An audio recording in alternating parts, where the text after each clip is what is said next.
Hello，大家好，我是你们的李游老师，欢迎大家来到李游老师的每天三句话。အားလုံးပဲ老师ရဲ့စကားတုံးကုန်အစီအစဉ်ကနေပြန်လည်ကြိုဆိုလိုက်ပါတယ်။老师တို့ဒီနေ့ကဆက်ပြီးတော့မှသွားရအောင်နော်။老师 subscribe လုပ်ရတဲ့လူတွေsubscribe ကိုတစ်ချက်နှိပ်ထားပေးပါ။老师ရင်တစ်ခါတုန်းကနံပါတ်42ထိကိုပြီးသွားပြီထင်ပါတယ်။ဒါဆိုရင်ဒီနေ့က老师တို့နံပါတ်43ကိုသွားပါမယ်။那么43ကကြတော့老师တို့ဗာလဲဆိုတော့今天就到这里今天ကတော့ဒီနေ့ဆိုတဲ့အဓိပ္ပာယ်ပေါ့နော်就到这里ဒါလေးအတွဲလိုက်မှထားပါဒီလောက်ပါပဲဆိုတဲ့အဓိပ္ပာယ်မျိုးပေါ့ဥပမာအနေနဲ့ကိုကဒီအလုံးမှာပဲဖြစ်ဖြစ်ပေါ့နော်ကိုတင်တဲ့တစ်ခုခုမှာဖြစ်ဖြစ်ကိုကဒီ presentation လုပ်ရတာပဲဖြစ်ဖြစ်ပေါ့နော်အခါကျတော့ကိုကပြောချင်တဲ့ခါကျရင်ဒီနေ့ကတော့ဒီလောက်ပါပဲဒါမှမဟုတ်ကွာတခုစကားပြောတဲ့ခါကျရင်ပေါ့နော်မိကုံပြောတဲ့ခါကျရင်လည်းပဲဒီနေ့ကတော့ဒီလောက်ပါပဲဒီလောက်ပဲပြောမယ်ဆိုတဲ့သဘောမျိုးပေါ့နော်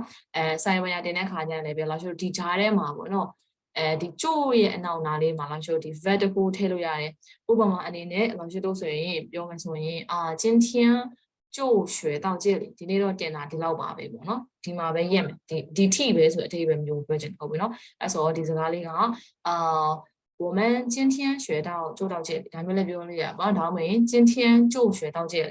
ပြောတာကတော့ဒီနေ့ပြောတာကတော့ဒီလောက်ပါပဲဟိုအနေနဲ့ကိုယ့်ရဲ့အဖွဲ့အစည်းတစ်ခုနဲ့ပဲဖြစ်ဖြစ်ဒီတကယ်ချင်းနဲ့ပဲတစ်ခုတိုင်ပင်တာလည်းဖြစ်ပေါ့နော်စကားပြောတာက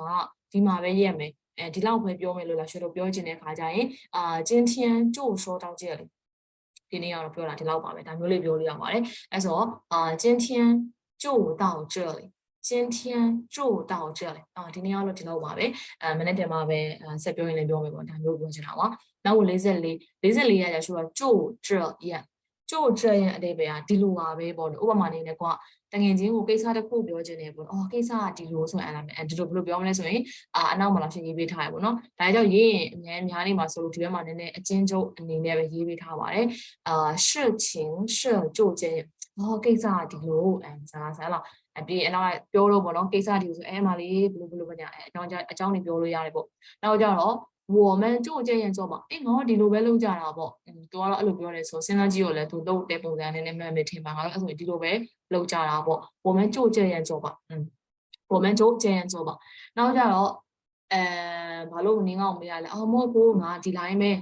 ဒီမှာကျဆိုဒီလိုပါပဲမေးလိုက်တာလည်းမပြောဘူးเนาะဒီတိုင်းပဲမေးလိုက်တာပေါ့နော်အဲ့လိုပြောချင်တဲ့ခါကျဆိုဒီနေရာမှာ我只是问问就这样我只是问问就这样不是မဟုတ်ဘူးငါဒီတိုင်းပဲမေးလိုက်တာဒီလိုပါပဲမေးလိုက်တာတခြားဘာမှတခြားအကြောင်းပြချက်တွေမှမရှိဘူးပေါ့နော်我只是问问就这样ဒီလိုပဲမေးလိုက်တာအဲ့လိုပြောလို့အဲ့ဆိုတော့就这样အတေးပဲဒီလိုပါပဲပေါ့အဲ့လိုလို့ရှိတော့ဒီစာတော့ဆိုင်ရေးပါညာမှာမားတဲ့ခါကျ就这样ဒီလောက်ပါပဲဒါမျိုးလည်းပြောလို့ရတယ်နော်အခြေအနေပေါ့အရာပေါ့တခါကျကွာဒီဗာလဲမီနူးတွေဗညာမကြည့်ရမလားဟိုဘက်ကဝေတာမိမယ်ကွာဘာမှမလဲ差不多就这样吧အခုကတော့ဒီလောက်ဆိုရင်ရပါပြီဒါမျိုးလည်းပြောလို့ရပါတယ်နော်那下一个是不要在中途放弃中途叫ဒီလမ်းခုလမ်းမှာလမ်းတစ်ဝက်ဆိုတဲ့အဓိပ္ပာယ်မျိုးပေါ့နော်不要ဆိုတာ叫လို့ဆိုတော့别的意思不要在中途放弃ရဲ့အဓိပ္ပာယ်အဲ့လိုမျိုး give up လုပ်တာပေါ့အရှုံးပေးရလက်လျှော့တာမျိုးပြောတယ်ရည်တင့်ရဲ့အဓိပ္ပာယ်ကတေချာပေါက်ပေါ့နော်ရည်တင့်ရအရှိဒီဟာလေးအနီအောင်လေးနဲ့ရေးထားတဲ့စကားလုံးလေးတည်တည်ချင်းလို့ပါအမှန်တကယ်ကတော့坚持下去坚持下去ကြတခုကိုဘယ်ပြောမလဲရည်ရှည်ဆက်ဘယ်ပြောမလဲဆွမြင့်လုပ်သွားပေါ့နော်ဆက်လက်တောင်းဖြစ်ပုံဒီထားပေါ့ကိစ္စရဲ့တခုခုကိုကလက်မလျှော့ဘဲနဲ့ဥပမာဆိုတော့တိဥ္စာလုပ်တယ်ခက်တယ်ဒါပေမဲ့လက်မလျှော့နေပေါ့အဲ့ဒါကိုစစ်တိုက်ပဲဆွမြင့်လုပ်သွားအဲ့ဆိုရင်ရှုပ်ဆိုင်မညာရနိုင်တယ်ဒါမျိုးပြောတာအဲ့ဆိုဒီနေရာမှာအဓိကသူရှင်းပြခြင်းနဲ့坚持下去ရဲ့အဓိပ္ပာယ်တော့ကျွန်တော်ဟိုဗာလေဒီမွေစင်းကားထဲမှာကျုံလာတဲ့မှာဟော下去လို့ဟောတယ်ဆက်လည်းပြောမှာအတက်ကိုဆက်ရှင်သွားတခုကိုဆက်လုပ်သွားဆိုအဓိပ္ပာယ်မျိုး坚持ရဲ့အဓိပ္ပာယ်ကကြတော့အမျိုး resist ပေါ့နည်းနည်းဆွမြင့်လေးပေါ့နော်ဒီဆွဲရှိအဲ့လိုလုပ်သွားဆိုတဲ့သဘောမျိုးပေါ့နော်坚持下去ဆိုတော့တခုခုကိစ္စရဲ့တခုကိုလည်းတကူလည်းမလျှော့ဘဲနဲ့ဆွမြင့်လုပ်သွားပါဆက်သွားပါဒါမျိုးပြောချင်တာပါအဲ့ဆိုဒီနေရာမှာ不要在中途放弃一定要坚持下去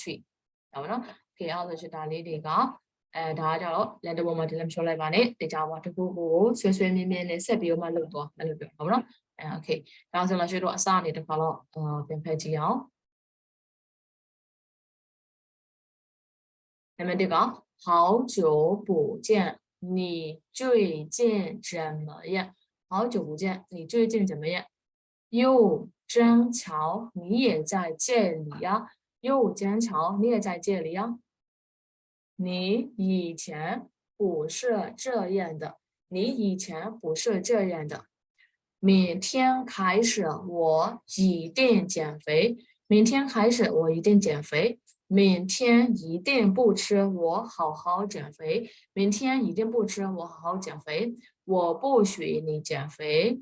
减肥不能靠3分钟热度，减肥不能靠3分钟热度。老师那边嘛，就来手机吧喏。你们真好粉啊！你们俩不要在我面前犯神啊！你们真好粉呀！你们俩不要在我面前犯神啊！你说过了吗？你说过了吗？你是在挑战我吗？你是在挑战我吗？关我屁事！关我屁事！原来是这样，原来是这样。你这么喜欢他，为什么不表白呢？你这么喜欢他，为什么不表白呢？你行你上，你行你上，不要脸！你是不是放老屁？你是不是看？你是不是放老屁？你是不是喜欢我？我不喜欢小鲜肉，我就喜欢大叔。我不喜欢小鲜肉，就喜欢大叔。他是我们学校新来的小鲜肉，他是我们学校新来的小鲜肉。少来这套，少来这套，又停电了，又停电了，太抠了，太抠了，闲的没？闲的没？别找借口，不要给我借口，别找借口，不要给我借口。好开心啊！终于到周末了，好开心啊！终于到周末了，钱又花光了，钱又花光了，滚开，滚开！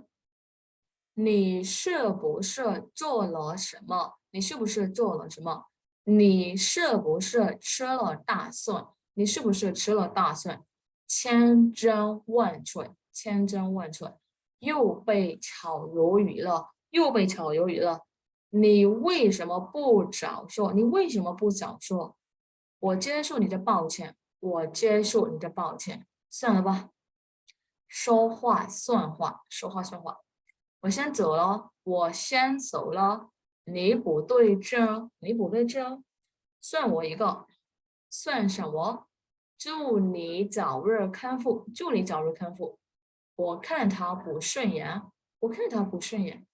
祝你花多，祝你花多，别往心里去，别往心里去。哦，小萝莉来，别往心里去。今天就到这里，今天就到这里，就这样，就这样。大家说点动力这两个人念，就这样。不要在中途放弃，坚持下去。不要在中途放弃，坚持下去。好的，那今天我们学到就这里。你知道吗？那我们需要，所以now 睇靠嘛，你在抄，你在看睇啦，話咩？所以老師底下你哋嗰你睇部三隻片你部，那老師咧 video 咧嘛，雞蛋得靠，上頭得靠片個入埋，那你直接寫咪လို့話不？所以呢，老師你個တော့ဒီလောက်ပါပဲ。နောက် PPT မှာပြန်တွေ့ပါမယ်。好，那同學們再見。